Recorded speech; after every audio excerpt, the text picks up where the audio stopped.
Salut zami mwen. Jodi a nan numéro 293 nan rubrique nou an Ma Bible, mon trésor, nous toujours nan ti cause qui gen rapport avec l'amour de Dieu pour les hommes. Et très spécifiquement, nous allons parler de Dieu dans son rôle de rédempteur. Lorsque la Bible parle de rédemption, le premier personnage qu'il faut voir, c'est Dieu en tant que bienfaiteur. Ensuite, nous, les hommes, en tant que bénéficiaires de cette grâce spéciale de Dieu. La rédemption englobe tout ce que Dieu a accompli pour nous dans la vie, dans la mort, dans la résurrection de Jésus-Christ.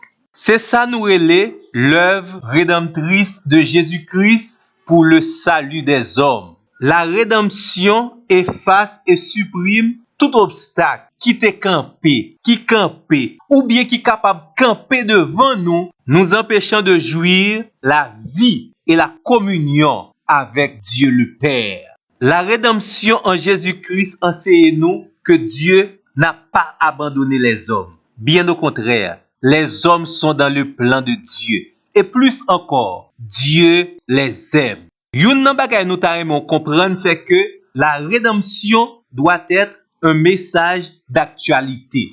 Pour qui ça? En pile moun wè bon Dieu simplement comme un juge. Un Dieu qui est en colère contre les hommes. Yon Dieu qui a cherché la moindre chose pour exercer jugement li contre les hommes. Moun qui pense comme ça veut dire en réalité, yo pas connaît ni comprendre le vrai caractère de Dieu. L'important pour nous faire un petit tourner dans la Bible, pour nous capable finalement gagner une vraie conception de Dieu. Et justement, le contexte de la révélation biblique nous dit, il est vrai que Dieu est un juge, mais son premier réflexe n'est pas de condamner l'homme. Bon Dieu voulait sauver l'homme de sa condamnation. Et là, moi, j'espère qu'on pas oublier l'histoire du plan de Dieu pour la rédemption des hommes est l'une des manifestations de l'amour de Dieu envers les hommes. Dans la langue latine, le mot rédemption veut dire rachat. Il met surtout l'accent sur l'aspect divin du mystère du salut de l'homme. Puisque selon la Bible, la rédemption est manifeste dans l'œuvre de Christ à la croix, d'où, selon Jean 10, verset 30 et Jean 14, verset 9, le Rédempteur est Dieu se faisant homme. Le but de la rédemption, c'est la liberté de l'homme. La liberté spirituelle de l'homme de l'esclavage du péché.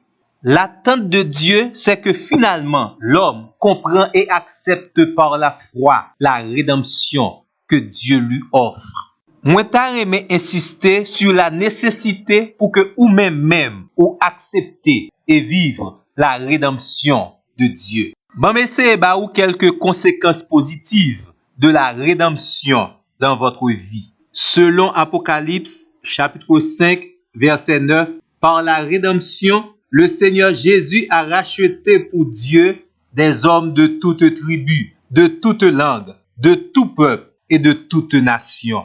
Selon Éphésiens 1er, verset 7, la rédemption nous donne le pardon pour nos péchés. Selon Romains, chapitre 5, verset 17, la rédemption en Jésus-Christ a fait de nous des justes. Nous avons reçu de Dieu l'abondance de la grâce et du don de la justice. Selon Galates 3, verset 13, la rédemption a produit pour nous la libération de la malédiction de la loi. Selon Galates 4, verset 5, nous avons été adoptés dans la grande famille de Dieu. Nous libérer en bas esclavage péché. C'est ça, 1 Pierre 1er, verset 14 à 18 et Tite, chapitre 2, verset 14 dit nous.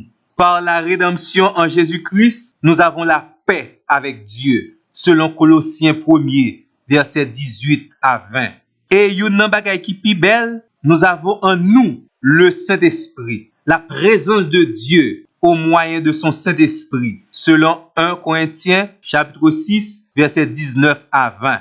Tendez bien, oui, leur accepter par la foi l'œuvre rédemptrice de Jésus-Christ dans votre vie, ou racheter, ou pardonner, ou saint, ou justifié, ou délivrer, ou adopter et ou réconcilier avec Dieu. Réellement vrai, la rédemption est une preuve incontestable du grand amour de Dieu pour vous. Espérant que vous êtes abonné sur page YouTube nous, Ma Bible Mon Trésor, n'a simplement pris rendez-vous ensemble avec vous pour le plus prochain numéro dans notre rubrique. Merci.